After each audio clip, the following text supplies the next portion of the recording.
Hello everyone and welcome back to the Flubcast. In this episode I would like to review our men's 2024 RAN Sevens team and the coaches and just speak about the backroom staff.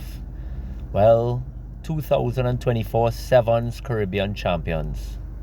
T&T have done it. After all that sacrifice, after all those training sessions, after all that hard work, it paid off in the end, and these guys will forever be the champions, and they could live with that, and they'll have that special moment as this group for eternity. It could never be taken away no matter what happens again, and we are just all so proud. So what I would like to do, because during the campaign we really made an effort to be as positive as possible and speak only things that will bring positive energy and give guys compliments. But I want to just take one moment, especially after such a great win. We just take a quick little reality check and we take a deep breath and we suck it all in. And then the guys and the squad and everybody could make a little decision about where we want to be and what we want out of all this. Because that was a special thing. And to have so many fans up there as well celebrating it, it really made me thrilled to see so many people were part of this journey and followed this team along with me and so many other people. So before I get to the players and coaches, I would just like to highlight a few of the background staff that many of you all might not know their names, but they were so influential. It's Charlene Walton, Trevon Neal, Jelani Baptiste, who is the physio, Sion Kane, Kelson Cromwell, who are the two massage therapists, Jason John, the athletic trainer, and Gavin Toussaint. Many people wouldn't know, but it's their professionalism that made a monster difference in this campaign. Their tireless work. They fought with so many things that could just be accepted. They said, no, we want better. We are asking these players to sacrifice more, and we're demanding more of ourselves and trying to give more of ourselves. And it showed, and the athletes, I think, will be forever grateful for everything you all sacrificed for them. So going on to the coaches, because of course the players need to be celebrated the most, I would like to just highlight Jonathan O'Connor and head coach Larry Mendez. Firstly, Larry Mendez, in regard to his technical expertise and experience as Sevens coach, has to be highlighted. Even from when he was first nominated as the Sevens coach, there'll always be talk and there'll be criticism, let's be honest. There'll be questions. There'll be which players want to play for Larry, which players are going to. He man has such a demanding schedule. He asks so much of the players, etc., etc. But the reality is, as we said before, that if you want to succeed in this international level, you have to make these sacrifices. You have to. If we bring in a coach could come in and say, look, we train in once a week. Oh God, all you know, you all run on yourself and we'll just, we'll do a few line outs and stuff like that. And you know what will happen? We will get what we put in, and that is nothing. Did he ask an insane amount? Yes. Did it pay off? Yes. Now, where Larry traditionally, just again in my opinion as a fan, sometimes falls off is he may not be the most extroverted person, and he may not have all of the tools necessary for player management, where you could really sit down and understand where the player is coming from and vocalize where you're approaching it and how you get your messaging across. And with that, I think it is the perfect yin and yang. They brought in Jonathan O'Connor, who might be, in my opinion again, he's just an unreal player manager. He understands the psychology of what players need, how to engage with them. He understands the importance of those extra phone calls, those extra WhatsApp messages. He spoke to me throughout the campaign, and he would try to help me plant seeds, not just for the players, but the fraternity. So when issues came up, how could we get everybody in the fraternity on board to understand what we're trying to do? This player's here, this person is going through this is how he's responding, this is how we want to utilize him. How could we make sure that he understands that he might not be starting, but how do we get him mentally ready? That he wants to be a part of all that? And Jonathan and Larry worked so well together, and they just crushed it. They just absolutely crushed it. And I'm sure at times some of this playing group said, geez, these guys are asking so much. but look at what you all have accomplished. So congratulations, gentlemen. I look forward to seeing what you all have to do in the future. And I know that this is it, because even in the stands there, again, I got to be a fan this weekend. And so many guys were coming up to me and just thinking, hey, for the next campaign, I'll go be out there. And I say, well, I hope you are. And I hope you push. And I hope you just continue to, everybody in the squad just pushes each other more. We want more. And so many guys who thought that their level, they can't possibly, are doing so much fitness work, I can't possibly do more, just kept on realizing, I have a little bit more in the tank, and they would push it that a little bit. And brick by brick, they just kept on getting better and getting harder and stronger. And you just have to ask yourself, even now, what next? Is this the best possibly I could be? Do I have more? Could I achieve more? Could I push myself? Am I going to break, or can I keep going? So guys, this is my fan opinion. I'm going to try to say some positive things, but I might have one or two things just to throw out at players to continue to work on. Just this. If I don't get a chance to be 100% honest now, it is pointless. So I'm going to go down the list of the 12 guys, starting with Agbola Silverthorn. I asked myself when I'm watching this man play this weekend, how is it possible that somebody with such limited game time could stay so match sharp? How is it possible? I mean, I don't think he missed a tackle in that center channel for the entire tournament. He was electric. He defensively kept it. He was so vocal. He understood when players were under pressure and moved to scrum. He was outstanding. I cannot speak highly enough, but one of the areas I want to speak about Agbola that I was particularly impressed is in past tournaments, I always got the impression that Bola wanted to play at the pace he felt comfortable at. If he wanted to slow it down, it might not be the game plan, but he'll slow it down. And I've never seen a more mature game and tournament than Agbola put on there. He understood he did not have to do it all himself. He trusted the players around him. If the ball wanted to shift wide quickly, he didn't need to set up his defender at times. He wanted to move it out. He was unbelievable. And putting him there to play with Rory, especially somebody who he hasn't played with a lot, it looked like they have been brothers since birth. I'll say that. So congratulations to Bola and thank you. On to the second man is Dante Hazard. I could not be more impressed with Dante Hazard, where you're being asked to come off the bench. As I said, you don't know what role he played. Hooker, and was exceptional. He moved to scrum half and was unbelievable, his distribution. And the physicality that he brought, that I think would be the overall theme for where this team is. You know that old adage, offense wins games, but defense wins championships? When Dante came on, he made every contact pay. And the person left thinking, this guy wants it more than me. Dante slammed anything. Even when somebody was getting a pass off, if he hit something, that person was going down. And he was getting up and he was pushing off that guy, getting back, working. I was so impressed with Dante. So impressed. But I will say, Dante, as we continue to grow, just remember, it's always not going to be done in your timing. There are going to be times in a squad where you're not going to get to start. You might come off the bench, you might this.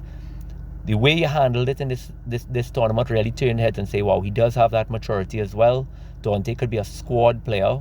And it shows, as I said before, when you play for Defence Force wins. You have that great pass. You have that discipline. You have that defense outstanding. So congratulations, Dante. Next is a man, I will say, blew so many people away. Isaiah Small from Defence Force. Besides what everybody might see when they just look at highlights of being a lethal finisher, his defense, anytime, similar to when I talk about Dante, when it was a one-on-one tackle and he was asked to close a space, it was never hold a shirt and try to wrestle down. It was a sprint at full speed, throw your shoulder, and whatever happens to me, happens to me. And that is what is necessary at this standard. You're playing against guys who are gifted athletically just like you. And unless you give 100% commitment in the contact, you will come off poorly. And I saw teams who were usually accustomed and get confidence going forward, suddenly not wanting to do things, not wanting to challenge, because this man was hitting people. He dislodged the ball so many times, and offensively, brilliant. Isaiah Small joining the squad was a massive lift, and he came off the bench for one. So many plays would have defined our tournament. He came off the bench, scored off the first touch of the ball, got a few starts, did well. I mean, Isaiah, really, really impressive. So well done. The next player is Jareem George. Jareem was able to start at scrum half some games, and then he was moved and asked to do a bench role when we needed a little bit more physicality from Dante.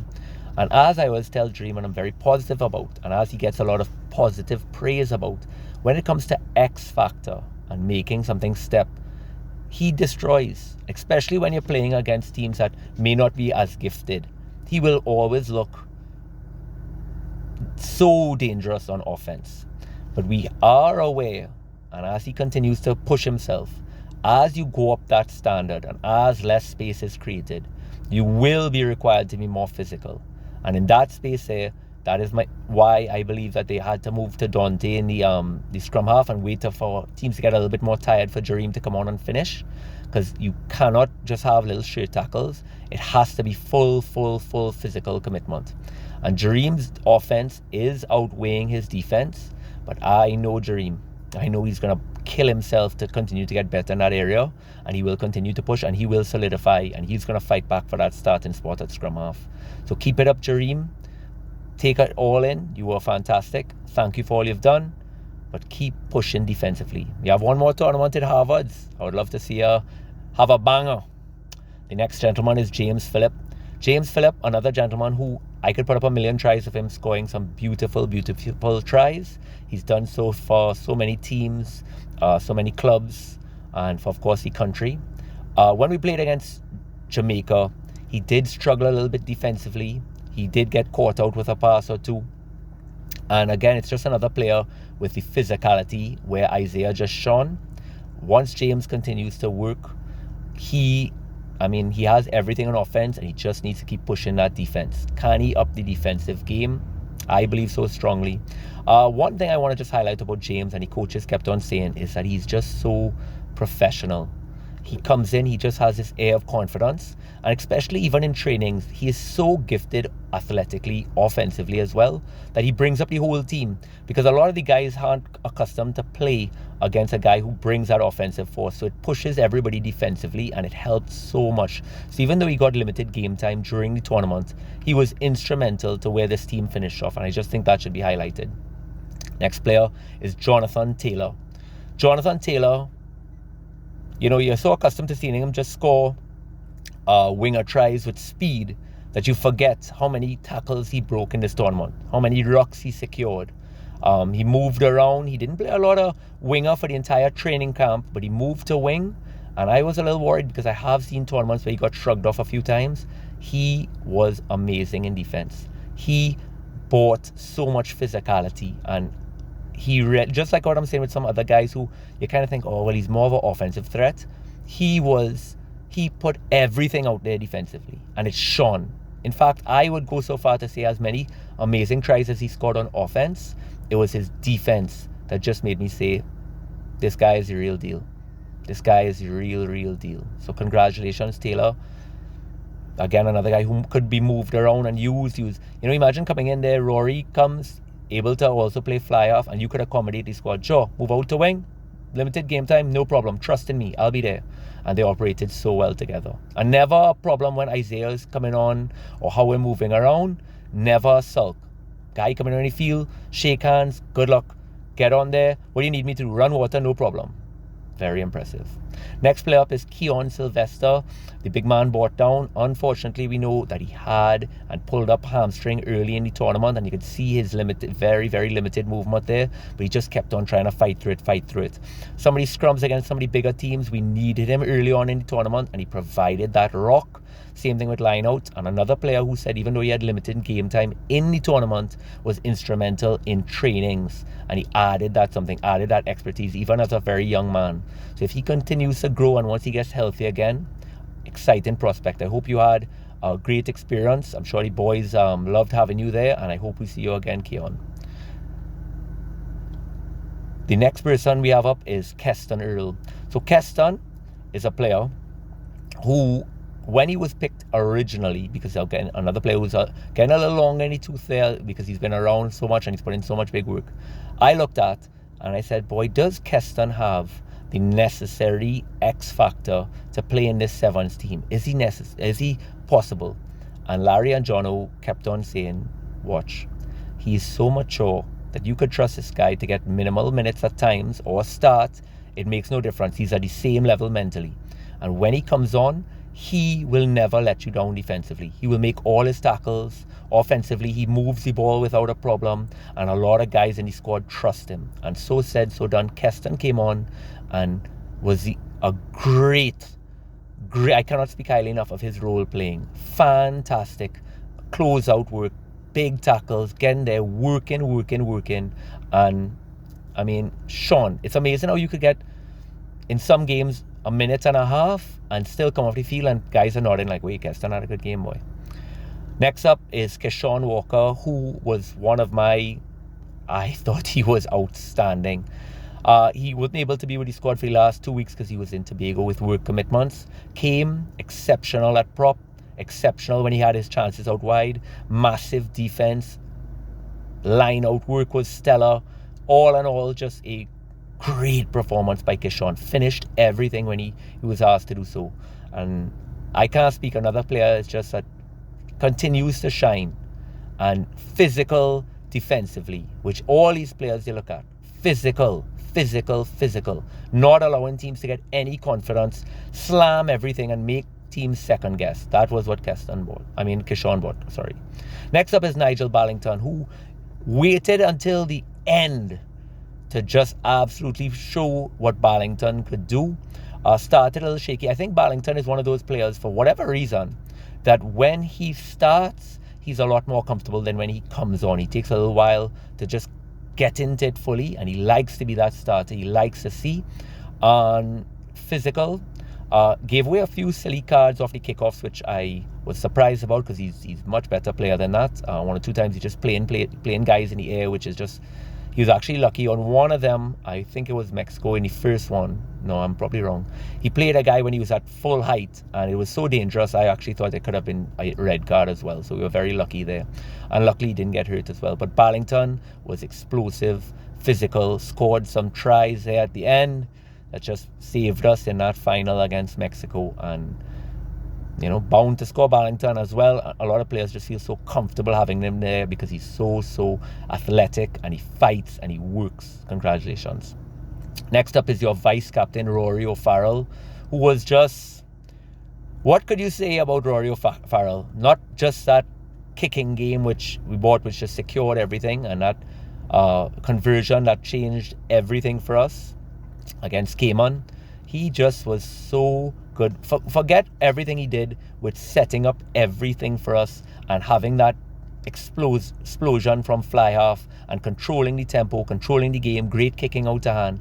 Look at his defense. Tackle aggressively. As soon as he hits the ground, he's back up on his feet talking.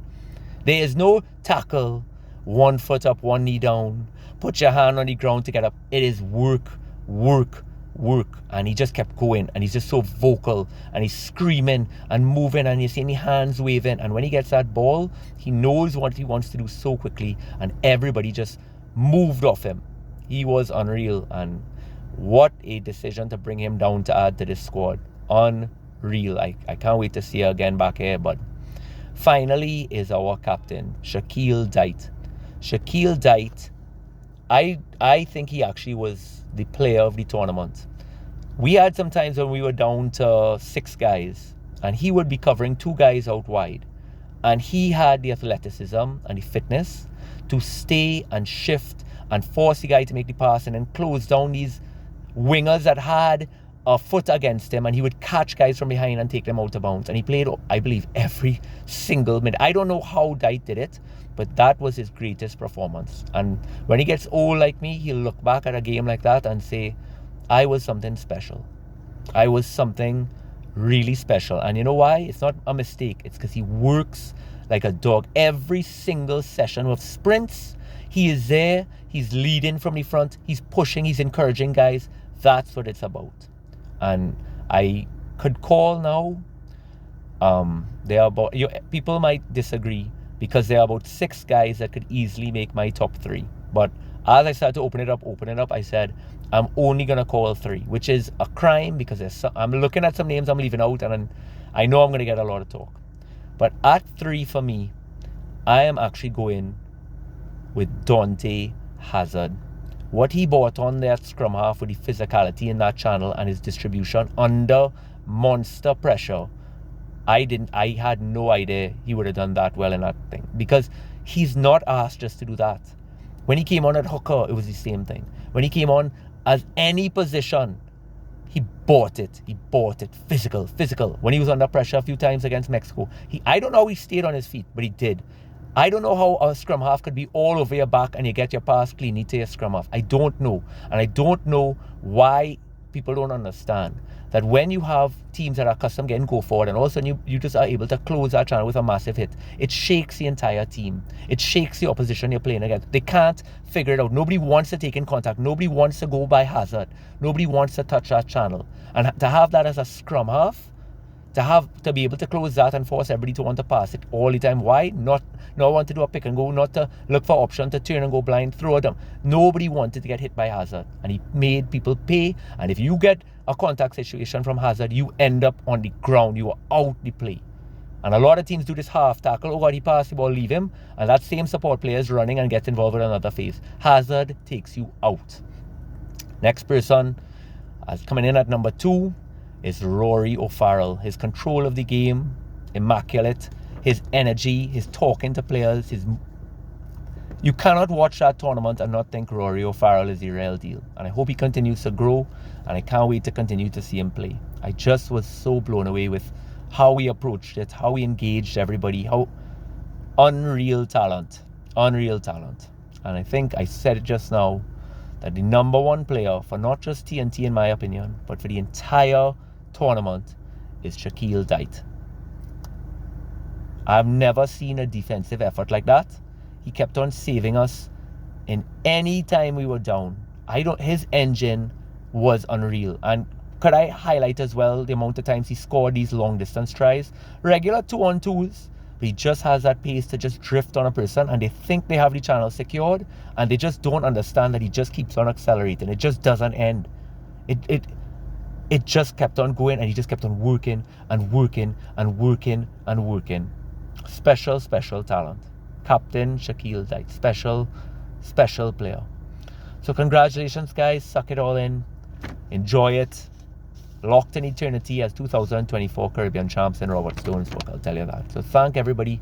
Thank you all on being on this journey with me, as we asked to believe in this team from months ago, and as we made all those calls, as we tried to get guys out, as we asked guys to believe, you all did. And you all did it for Trinidad. We needed this as a fraternity. We needed this to remind ourselves what we're capable of when we all come together and give 100%, no matter what. And we had hurdles. We had a lot of hurdles. You all had a lot of hurdles. You all overcame a lot. Congratulations, guys. You all did it. Thank you all. Bye.